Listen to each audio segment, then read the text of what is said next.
ऑफिसमधून डायरेक्ट घनसोली स्टेशनला चालू होतो. त्याचं कारणही असंच होतं की आज आम्ही घरी जाणार होतो. तर नमस्कार मंडळी, प्रगती ब्लॉगच्या नवीन व्हिडिओमध्ये तुमचं स्वागत आहे. स्टेशन जवळच्याच एका हॉटेलमध्ये जेवण करून आम्ही बसची वाट पाहत बसलो होतो. बस तिच्या वेळेनुसारच आली. आधीच बुकिंग केलं असल्यामुळे सीट आम्हाला अवेलेबलच होती आणि आमचा प्रवास सुरू झाला. रात्री अंदाजे 1:30 वाजता आम्ही पुण्याजवळ जेवण्यासाठी थांबलो. वातावरणातील दमटपणा कमी होऊन थोडी थंडी वाजत होती.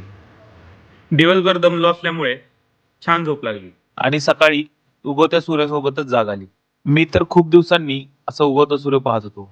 घरी पोहोचून दिवसभरात पेंडिंग राहिलेली कामं पूर्ण केली आणि संध्याकाळी यात्रेमध्ये जाण्यासाठी सज्ज झालो. रथाचा दिवस नसल्यामुळे गर्दी थोडी कमी झाली होती, तरीही वातावरणामधला उत्साह कायम होता. म्हसवडच्या यात्रेमध्ये तुम्हाला सगळ्या प्रकारची दुकानं पाहायला मिळतील, ज्यामध्ये स्थानिक हस्तकला, घरगुती वापराच्या वस्तूंचे स्टॉल, धार्मिक साहित्याचे स्टॉल, असे खूप सारे स्टॉल्स अवेलेबल असतात. खेळण्यांच्या दुकानांची तर गिनतीच नसते. आदल्या दिवशीच रथ असल्यामुळे सगळीकडे गुलाल पसरला होता.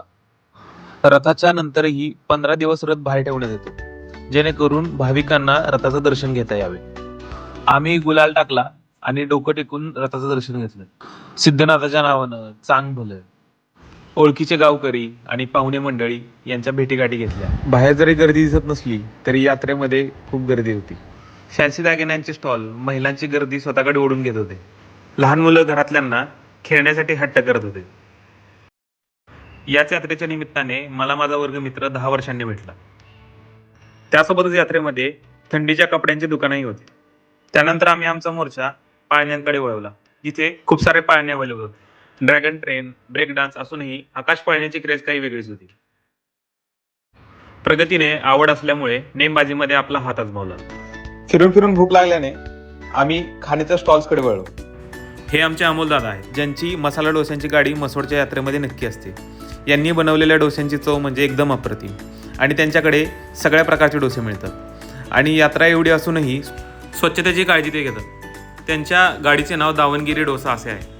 ते मूळचे कोल्हापूरचे आहेत, पण म्हसवडच्या यात्रेला दरवर्षी येतात. यात्रेतून फिरून घरी जात असताना आम्हाला तात्या विंचू भेटला. एकंदरीतच काय तर गावची यात्रा ही फक्त भक्तीचा उत्सव नसून भेटीगाठींचा आनंद देणारं एक निमित्त आहे.